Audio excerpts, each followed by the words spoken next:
इस एक्सरसाइज का last question है ये, लास्ट क्वेश्चन नंबर 15वां। क्या कह रहा है?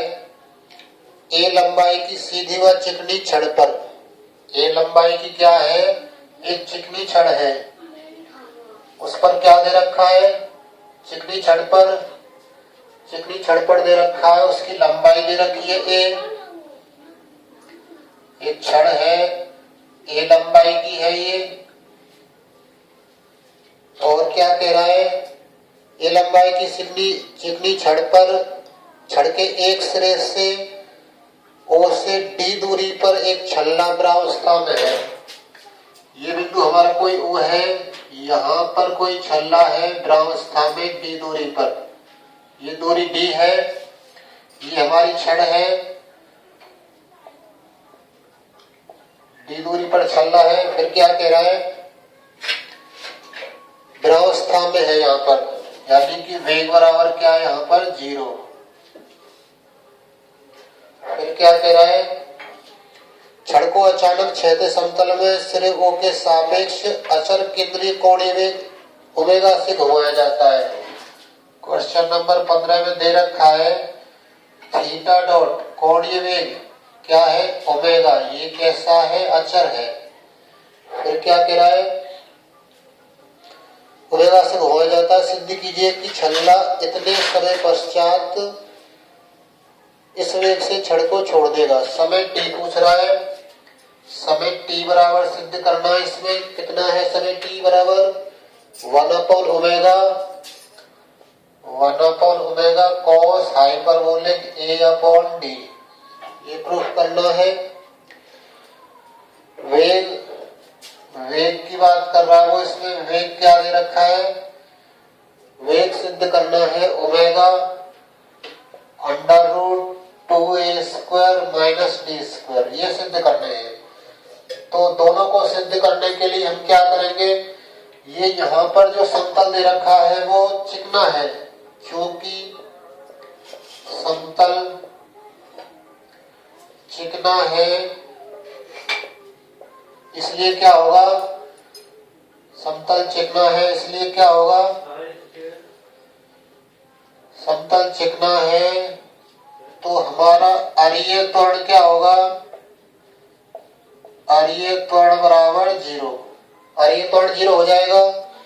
अरीय त्वरण 0 हो जाएगा तो इसका मतलब क्या है कि हमारा r double dot minus r theta dot square की वैल्यू क्या होगी? 0। r डबल डॉट का मतलब क्या है? d2r/dt² बराबर, इसको उधर ले जाएं, dθ/dt, ऐसा रह जाएगा ये। तो d2r/dt² बराबर r ओमेगा स्क्वायर कह सकते हैं। dθ/dt की वैल्यू, dθ/dt की वैल्यू ओमेगा स्क्वायर।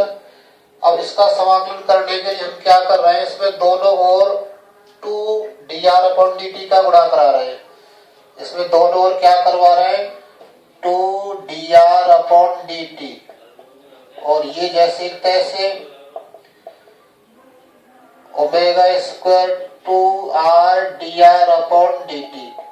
इसमें गुणा करवा दिया। ओमेगा स्क्वायर जैसे तैसे, r हमारा है ही, 2dr/dt का गुणा करवा दिया। इसका फायदा क्या होगा कि ये जो हमारे पास में इतना पूरा है, ये d/dt बन जाएगा किसका? dr/dt के होल स्क्वायर का। इधर क्या बन जाएगा? ये ओमेगा स्क्वायर, ये d/dt किसका बन जाएगा? ये बन जाएगा r स्क्वायर का। तो अब हम क्या करेंगे? दोनों ओर समाकलन कर देंगे। इधर समाकलन करेंगे तो क्या आएगा? dr/dt का होल स्क्वायर आ जाएगा। इधर समाकलन करेंगे तो क्या आएगा? ओमेगा स्क्वायर, और कितना आ जाएगा? r स्क्वायर प्लस एक कांस्टेंट c। तो ये हमारी समीकरण 1 बन गई। समाकलन करेंगे तो अवकलन समाकलन कैंसिल हो जाएंगे, अवकलन समाकलन कैंसिल हो जाएंगे दोनों, तो केवल r स्क्वायर रह जाएगा। ओमेगा स्क्वायर जैसे तैसे, यहाँ पे समाकलन और अवकलन और समाकलन कैंसिल हो जाएंगे, dr/dt का होल स्क्वायर बचेगा। अब हमारा काम है इस c का मान निकालें। c का मान कैसे निकालेंगे? प्रारंभ की शर्तों से। प्रारंभ में क्या क्या है हमारा, t बराबर 0 पर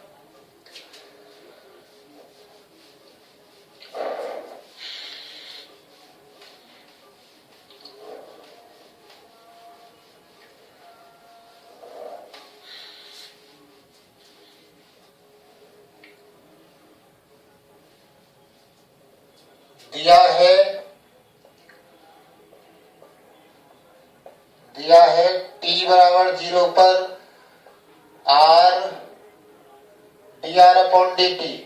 dr अपॉन dt क्या है, dr अपॉन dt की वैल्यू 0 है। क्यों है 0, क्योंकि जब छल्ला प्रारंभ में है, द्रवावस्था में है, द्रवावस्था में, तो इस वजह से dr अपॉन dt यानी वेग की वैल्यू क्या हो जाएगी 0। तो dr अपॉन dt की वैल्यू 0, यहाँ पर हम r की जगह क्या लिख रहे हैं, तथा r बराबर क्या है, छल्ला प्रारंभ में d दूरी पर है, तो ये क्या हो जाएगा, समीकरण 1 में रख रहे हैं, समीकरण 1 में मान रखने पर, समीकरण 1 में मान रख रहे हैं यहाँ पर, तो क्या आ जाएगा, dr अपॉन dt की जगह 0 लिख रहे हैं, 0 बराबर कितना, ओमेगा स्क्वायर, r की जगह d लिख रहे हैं, d स्क्वायर प्लस c, इसका मतलब c का मान क्या आ जाएगा, माइनस के omega square D square, omega square D square को इधर भेज देंगे, c का मान समीकरण 1 में रख दें, c का मान समीकरण 1 में रखने पर, समीकरण 1 में रखने पर क्या आएगा, dr अपॉन dt का होल स्क्वायर बराबर क्या हो जाएगा, dr अपॉन dt का होल स्क्वायर क्या हो जाएगा, ओमेगा स्क्वायर r स्क्वायर, और c की वैल्यू कितनी, माइनस ओमेगा स्क्वायर और d स्क्वायर। हमें वेग चाहिए और समय चाहिए, तो वेग के लिए क्या करेंगे, यहाँ से ओमेगा स्क्वायर तो कॉमन आ रहा है, तो क्या रह जाएगा, dr अपॉन dt का, dr अपॉन dt की वैल्यू क्या हो जाएगी, अंडर रूट ओमेगा स्क्वायर और r square minus omega square और d square. Omega square common आ रहा है, तो क्या रह जाएगा, ये ओमेगा स्क्वायर कॉमन रह जाएगा, r square minus d square, r square minus d square रह जाएगा ये। अब क्या करेंगे, r square minus d square ये तो है ही हमारे पास में, ये हमारे पास dr अपॉन dt की वैल्यू है, हमें चाहिए समय, समय और क्या चाहिए, वेग। तो वेग की वो कह नहीं रहा कि कौन सा वेग है, अर्य वेग है या अनुप्रस्थ वेग है, केवल वेग शब्द दिया हुआ है, तो इसका मतलब कौन सा वेग है, वो परिणामी वेग है। तो परिणामी वेग क्या होगा, वेग जो कि हमारा क्या होगा, परिणामी वेग, परिणामी वेग, परिणामी वेग क्या हो जाएगा, वेग बराबर अंडर रूट कितना, अर्य वेग का स्क्वायर, अर्य वेग स्क्वायर प्लस अनुप्रस्थ वेग स्क्वायर, अनुप्रस्थ वेग स्क्वायर। तो वेग का मान क्या आ जाएगा, वेग बराबर हो जाएगा कितना, अंडर रूट अर्य वेग, अर्य वेग क्या होता है, r डॉट होता है, r डॉट स्क्वायर प्लस अनुप्रस्थ वेग कितना होता है, अनुप्रस्थ वेग क्या होता है, r theta dot, r theta dot का स्क्वायर। तो this equal to under root r dot हम निकाल चुके, r डॉट का मतलब dr अपॉन dt से है, तो dr अपॉन dt का स्क्वायर यानी कि ये आ जाएगा omega square r square minus omega square और d square. dr upon dt ये रहा, ये रख दिया यहाँ पर, plus r square theta dot, theta dot की वैल्यू क्या है, थीटा डॉट की वैल्यू ओमेगा है, ओमेगा स्क्वायर। तो ये कितना हो जाएगा, अंडर रूट, ये 2r स्क्वायर हो जाएंगे, 2r square minus omega square और d स्क्वायर, और इसमें भी ओमेगा स्क्वायर है, 2 omega square r square minus omega square d square, इतना रह जाएगा ये। अब क्या करेंगे, अब हमें तो जब चाहिए वे कब, जब छल्ला छड़ को छोड़ देता है, छल्ला छड़ को कब छोड़ देगा, जब वो a दूरी तय कर लेगा, a दूरी तय कर लेगा तो छल्ला छड़ को छोड़ देगा, कैसे, चित्र से देखते हैं। चित्र से पता चलेगा हमें कि छल्ला छड़ को कितनी दूरी पर छोड़ेगा।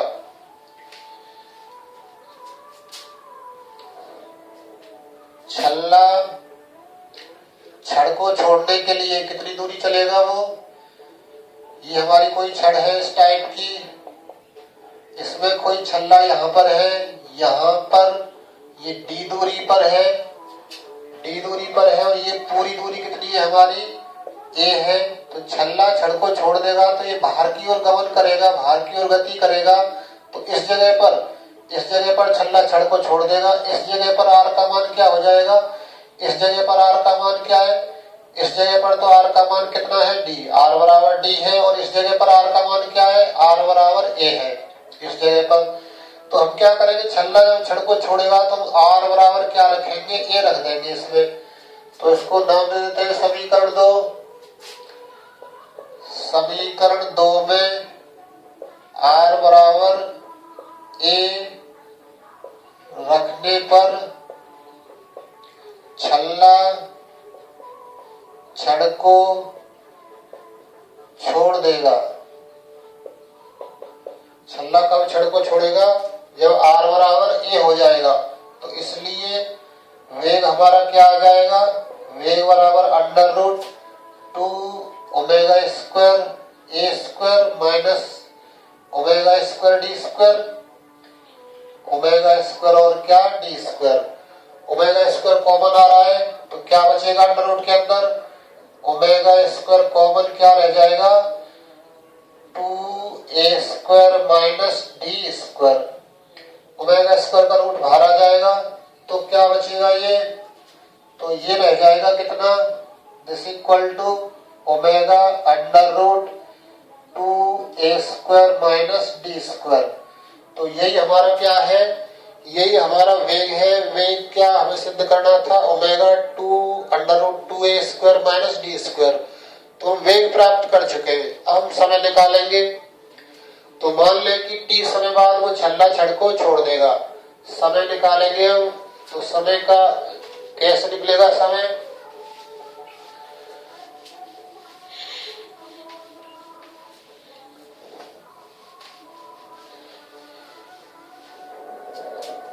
माना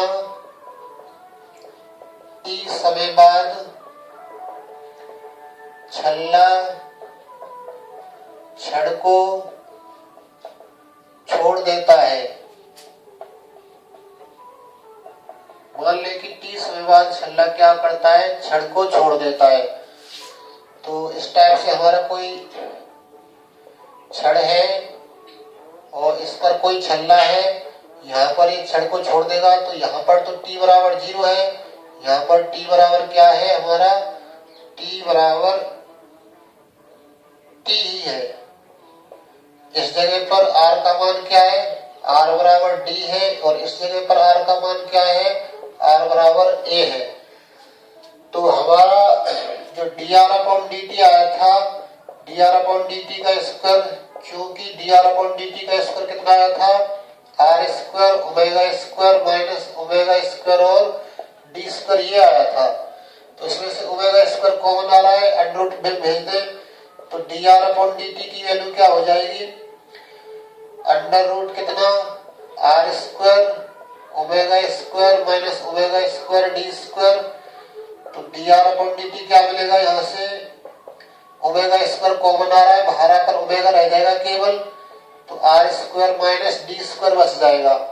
तो आर वाले टर्म एक तरफ कर ले, dt वाले टर्म एक तरफ कर ले, dt को उधर भेज दें तो क्या रह जाएगा, यहाँ पर dr अपॉन अंडर रूट कितना, r square minus d square इतना रह जाएगा यहाँ पर ये, और बराबर कितना, ओमेगा को इधर ले आए, ओमेगा भी नीचे आ जाएगा, और इधर क्या रह जाएगा dt। और फिर कर देंगे हम दोनों ओर समाकलन। समाकलन करेंगे तो समाकलन की लिमिट क्या होगी, हमें छड़ को छोड़ देने वाली लिमिट चाहिए। तो t की लिमिट तो 0 से t हो जाएगी, t बराबर 0 से t। r की लिमिट क्या हो जाएगी, d से लेकर a तक। इस समाकलन को सॉल्व करेंगे और अभीष्ट आंसर समय का मान निकालेंगे क्योंकि ये लिमिट हमारी किसकी है, जब छल्ला छड़ को छोड़ देता है। टी समय बाद छोड़ता है, प्रारंभ में समय 0 है, विरामावस्था में है तो समय 0 है। तो क्या होगा इसका समाकलन, तो समाकलन का इसका फॉर्मूला लॉग में भी है और हाइपरबोलिक इनवर्स में भी है। तो जैसा हमें आंसर चाहिए वही वाला फॉर्मूला लगाएंगे।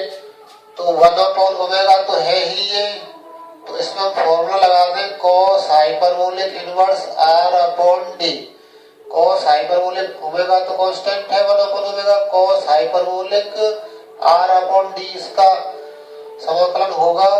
और लिमिट क्या है, d से a तक बराबर कितना है, इसका समाकलन कर दें। इसका समाकलन t होगा लिमिट 0 से t तक। अब इसमें लिमिट रखें तो 1/ओमेगा क्या, cos hyperbolic inverse a/d minus cos hyperbolic inverse d/d हो जाएगा और बराबर t माइनस 0। अपर लिमिट रख दें t की जगह और 0 लिमिट रख दें लोअर लिमिट, तो t माइनस 0 हो जाएगा। अब क्या होगा 1/ओमेगा cos हाइपरबोलिक इनवर्स a/d, इसकी वैल्यू क्या हो जाएगी cos हाइपरबोलिक इनवर्स 1 और बराबर क्या रह जाएगा t, इसकी वैल्यू 0 हो जाएगी। cos हाइपरबोलिक इनवर्स की वैल्यू क्या हो जाएगी 0 डिग्री होता है। तो 1/ओमेगा cos हाइपरबोलिक इनवर्स ये हमारा a/d जैसे तैसे माइनस 0 बराबर कितना t। तो इसका मतलब t की वैल्यू क्या हो गई 1/ओमेगा cos हाइपरबोलिक इनवर्स a/d हो गई।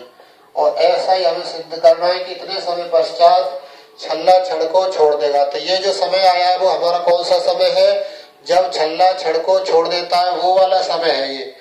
तो इस समय यही हमें ज्ञात करना था। अब इसके कुछ एग्जाम्पल देख लेते हैं।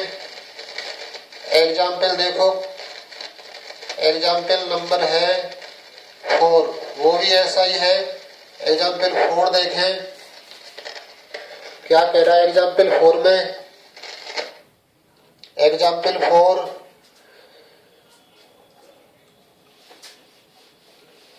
इसमें कह रहा है एक छल्ला जो कि एक पतली लंबी चिकनी छड़ पर, फिर से चिकना शब्द आ रहा है तो इसका मतलब अरिय त्वरण क्या होगा 0 होगा।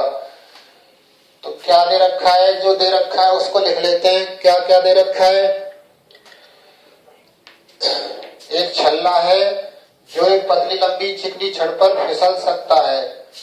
एक छल्ला और एक छड़ है, ये छड़ है हमारी, इस पर कोई क्या है छल्ला है, फिसल सकता है। छड़ के एक सिरे O से D दूरी पर स्थित है। फिर से वही तरीका दे रखा है, D दूरी पर स्थित है छड़ के एक सिरे O से, ये हमारा O सिरा है।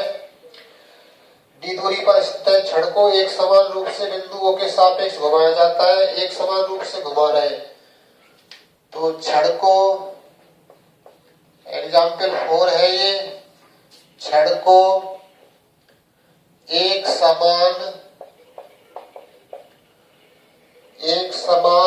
रूप से घुमा रहे हैं, एक समान रूप से घुमाया जाता है,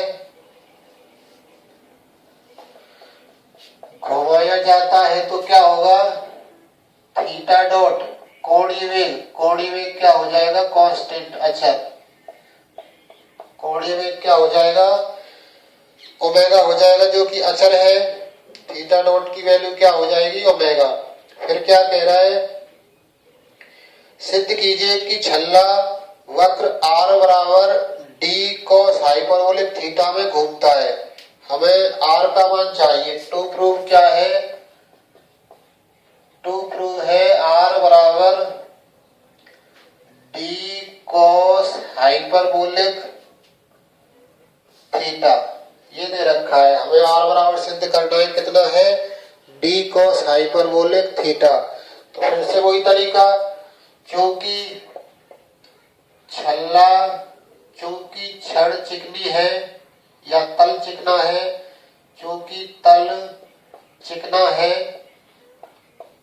चिकना है तो क्या होगा, चिकना होगा तो क्या होगा अरीय त्वरण 0 हो जाएगा, चिकना है इसलिए अरीय त्वरण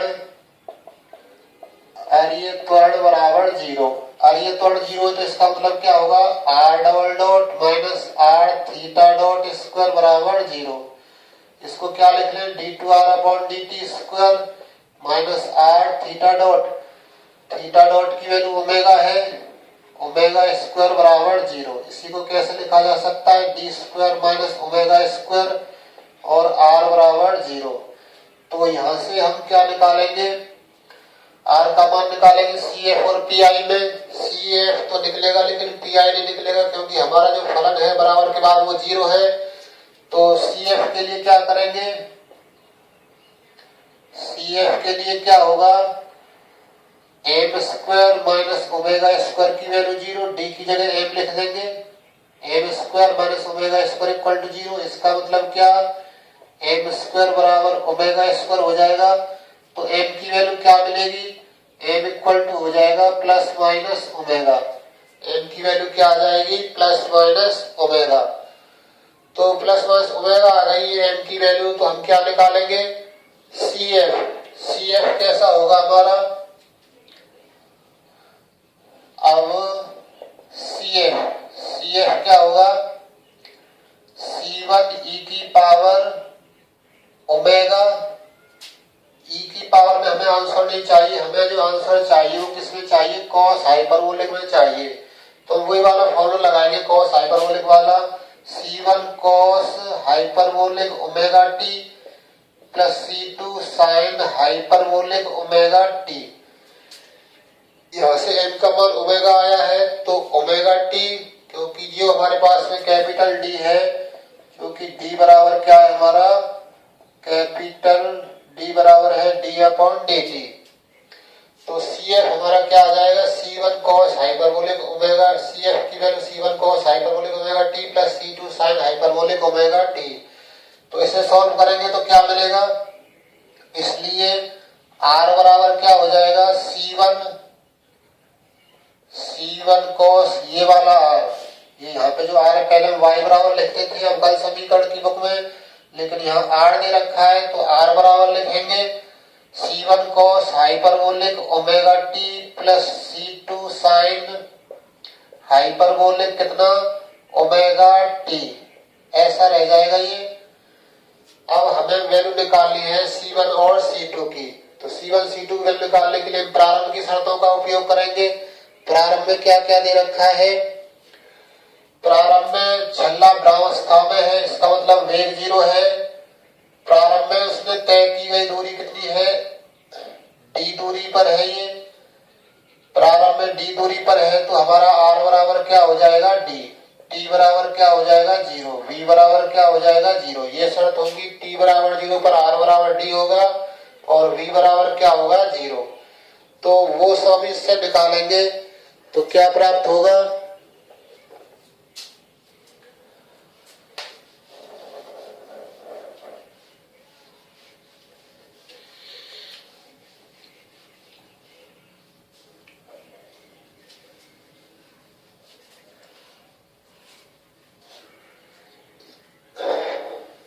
ये हमारा समीकरण, यदि चाहे तो इसको 1 कह दे, मुख्य समीकरण है ये। इसी से हम वेग भी निकालेंगे। तो समीकरण कौन से में, समीकरण 1 में प्रारंभ में t बराबर 0 r बराबर 0 रखने पर क्या आएगा बताओ, r की जगह क्या लिख रहे हैं, r की जगह d लिख रहे हैं, r बराबर d है प्रारंभ में, तो यहाँ पर d हो जाएगा। तो d इक्वल टू क्या होगा, d इक्वल टू क्या आ जाएगा, C1 cos hyperbolic 0 plus C2 sign hyperbolic 0। d की जगह 0 लिख रहे हैं, C1 C2 अपने स्थान पर जैसे तैसे, r की जगह d लिख रहे हैं। तो d इक्वल टू क्या हो जाएगा, C1 इंटू 1 cos हाइपरबोलिक 0 की value 1, C2 sine hyperbolic value की 0। तो इसका मतलब C1 की वैल्यू क्या आ जाएगी, C1 की वैल्यू D मिल जाएगी। C1 का मान समीकरण 1 में रख देंगे तो R का मान मिल जाएगा। और C2 अभी नहीं मिला हमें, उसके लिए हम वे की कंडीशन लगाएंगे। तो समीकरण कौन से का, समीकरण 1 का ही अवकलन करेंगे। समीकरण 1 का अवकलन करने पर क्या आएगा, dr/dt हो जाएगा ये बराबर कितना, C1 cos hyperbolic omega t की वैल्यू क्या हो जाएगी, साइन हाइपरबोलिक ओमेगा t। फिर ओमेगा t का करेंगे तो ये क्या आ जाएगा, ओमेगा प्लस इसका करेंगे कितना हो जाएगा, C2 sine hyperbolic omega t का करेंगे तो cos हाइपरबोलिक ओमेगा t। और फिर ओमेगा t का करेंगे तो कितना हो जाएगा, ओमेगा। ये हमने इसका अवकलन कर दिया। t के सापेक्ष C1 कांस्टेंट है, cos हाइपरबोलिक का साइन हाइपरबोलिक में हो गया, साइन हाइपरबोलिक t का क्या हो जाएगा, cos हाइपरबोलिक में। और इसमें सब प्लस के रहते हैं। इसमें अब अवकलन करेंगे तो साइन हाइपरबोलिक हो या cos हाइपरबोलिक हो, सबके अवकलन प्लस में ही रहेंगे। तो प्रारंभ में t बराबर 0 पर v का मतलब क्या है, वेग, dr/dt बराबर 0। तो इसका मतलब क्या आ जाएगा, 0 equal to C1 sine hyperbolic 0 into omega plus C2 के साथ में क्या आ जाएगा, cos हाइपरबोलिक 0 इंटू ओमेगा। तो इसकी वैल्यू 1 हो जाएगी। तो 0 इक्वल टू क्या आ जाएगा, C1, ये 0 हो जाएगा, साइन हाइपरबोलिक 0 की वैल्यू 0 पूरा 0 हो जाएगा ये। तो 0 plus C2 into 1 into omega. तो इसका मतलब C2 का मान क्या आ जाएगा, 0। C2 का मान 0 आ गया। तो C1 C2 के मान समीकरण 1 में रख देते हैं तो क्या प्राप्त होगा, हम क्या कर रहे हैं, C1 का मान D रख रहे हैं और C2 का मान 0 रख रहे हैं समीकरण 1 में। तो क्या मिलेगा हमें, तो R बराबर रह जाएगा क्या, R बराबर रह जाएगा ये D cos hyperbolic omega t plus 0। C2 का मान 0 है, ये सबको 0 कर देगा तो R की वैल्यू ये रह गई। अब ये R की वैल्यू आ तो गई, लेकिन इसमें ओमेगा t हमने स्वेच्छा से लिया था और इसमें कोण जो दे रखा है वो थीटा दे रखा है। तो थीटा कोण की बात करेंगे हम, क्योंकि हमारा क्या था,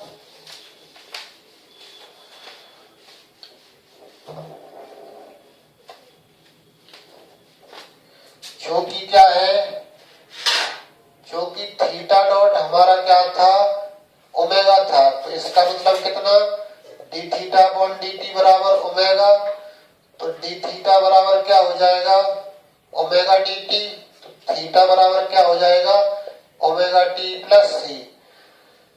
तो इसका समाकलन करने पर आएगा ये ओमेगा टी प्लस सी। तो प्रारंभ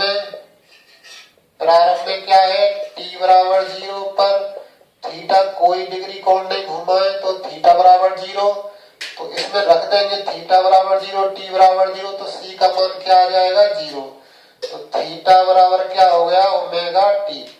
अब ओमेगा टी की जगह इसमें हम क्या रख दें, समीकरण 2 में ओमेगा टी की जगह क्या रख दें, थीटा। तो इसलिए समीकरण 2 से R बराबर क्या आ जाएगा, d cos hyperbolic omega T का मतलब थीटा यहाँ रख रहे हैं तो ये रह जाएगा थीटा। और यही हमें सिद्ध करना था कि चली गई दूरी क्या है, d cos हाइपरबोलिक थीटा। इतना हमें करना है इसमें। नेक्स्ट एग्जाम्पल 5 देखते हैं जो कि आया हुआ भी है।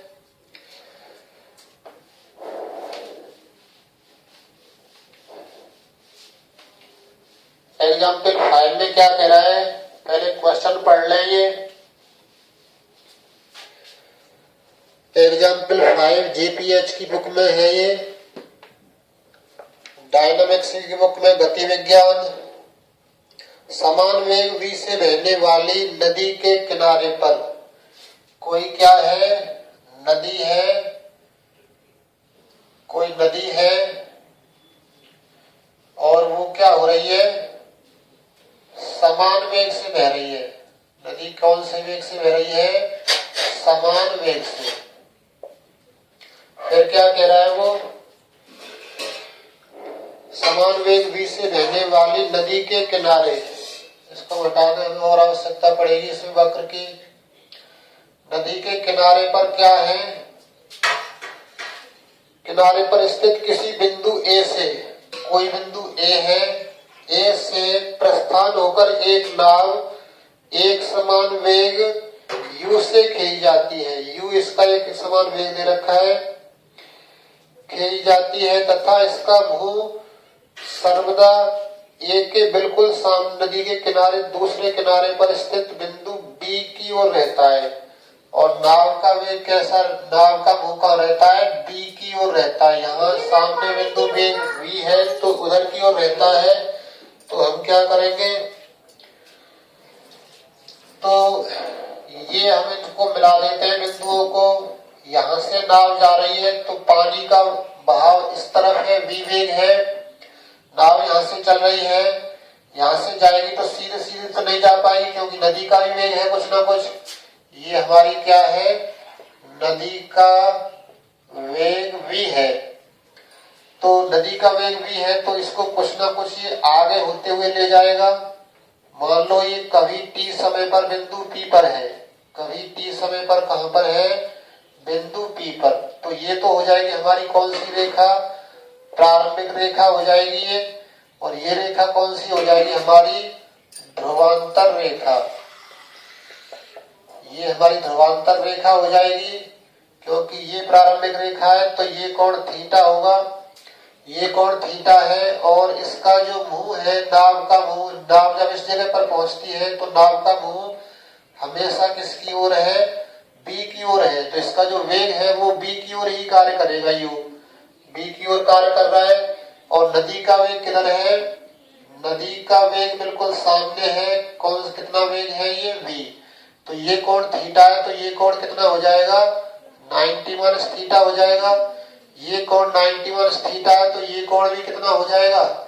90 माइनस थीटा, क्योंकि वही रेखा है, ये रेखा आगे चल रही है और ये इसके समांतर है तो ये कोण 90 माइनस थीटा है तो ये कोण भी 90 माइनस थीटा होगा। तो इस v के कारण इसकी दिशा में घटक क्या हो जाएगा? v cos 90 माइनस थीटा हो जाएगा। और लंबत वाला घटक क्या हो जाएगा? लंबत वाला इस ध्रुवांतर रेखा के लंबत, ये 90 माइनस थीटा है, लंबत घटक क्या हो जाएगा? v sin 90 minus theta. ये हमारा कौन सा घटक हो जाएगा? लंबत वाला। तो क्या करेंगे? और इन सब की सहायता से हम किसका? वक्र का समीकरण निकालेंगे। और हमें क्या सिद्ध करना है? खींच जाती है तो नाव के पथ का समीकरण पूछ रहा है, पथ का समीकरण निकालना है। यदि v बराबर u है तो सिद्ध कीजिए बिंदु पथ परवलय होगा। और यदि b बराबर क्या है? u, तो हमें सिद्ध करना है इसका जो बिंदु पथ है वो क्या होगा? परवलय का समीकरण होगा। तो देखते हैं किस प्रकार से होता है।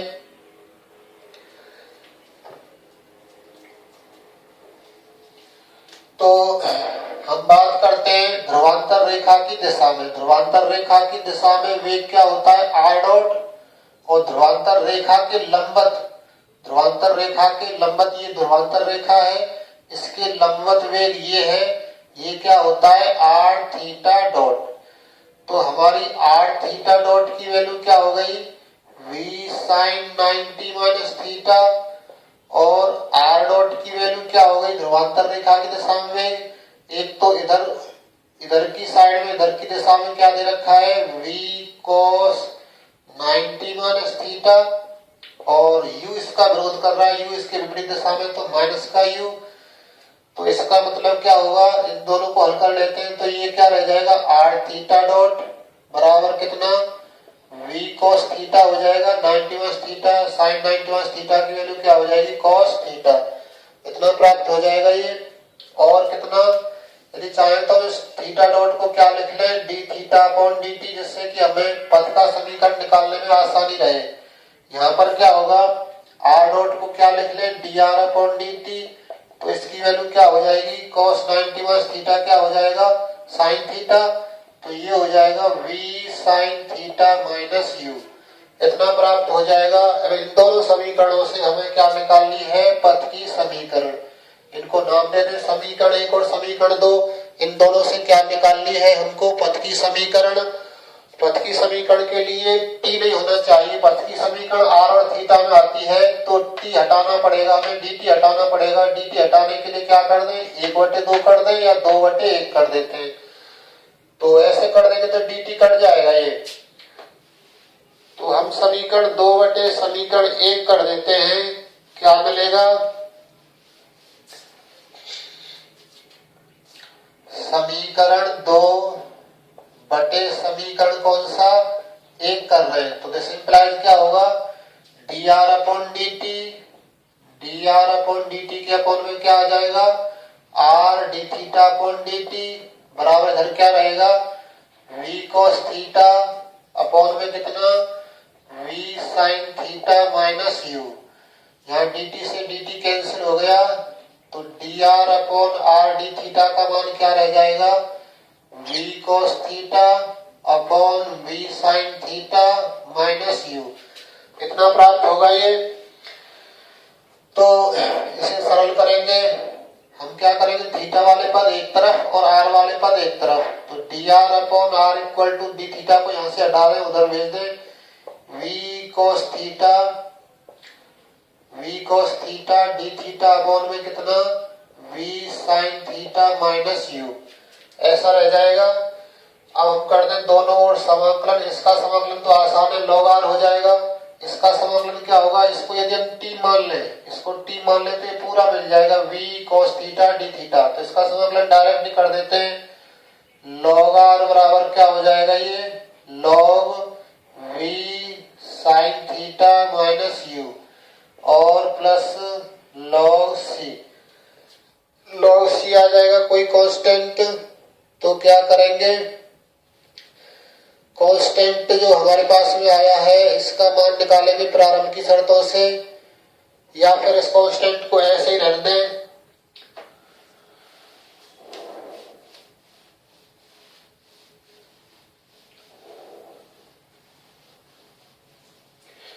तो क्या रह जाएगा, ये log r बराबर कितना, v sin theta minus u और इंटू c, log में ही आएगा ये भी, log r बराबर log, अब log से log कैंसिल, r बराबर क्या रह जाएगा, v sin theta minus u into c, ऐसा रह जाएगा ये। तो ये हमारी r की वैल्यू आ गई, जो कि अभीष्ट पद का समीकरण है, जो कि अभीष्ट किसका, अभीष्ट पथ का समीकरण है। ये हमारा पथ का समीकरण आ जाएगा। अब क्या करेंगे, अब क्या हो जाएगा ये, अब इसमें हम क्या रख रहे हैं, v बराबर u लिख दें, v बराबर u रखने पर, v बराबर u रखने पर r बराबर क्या हो जाएगा, u sin theta minus u और कितना इंटू c, तो r बराबर क्या हो जाएगा, u कॉमन ले लें, तो ये रह जाएगा कितना, sin थीटा माइनस 1c, जो कि क्या कह दें, जो कि अभीष्ट परवलय है, परवलय जो हमें सिद्ध करना है उसका समीकरण मिल जाएगा, जो कि अभीष्ट परवलय है। तो इतना करना है इस एग्जाम्पल में, और एग्जाम्पल्स को करके देखना, हो जाएंगे सभी। इसका जो एग्जाम्पल नंबर 9 है, वो एग्जाम्पल नंबर 9 हम अगली एक्सरसाइज में करवाएंगे, उसमें आसानी से हल हो जाएगा ये।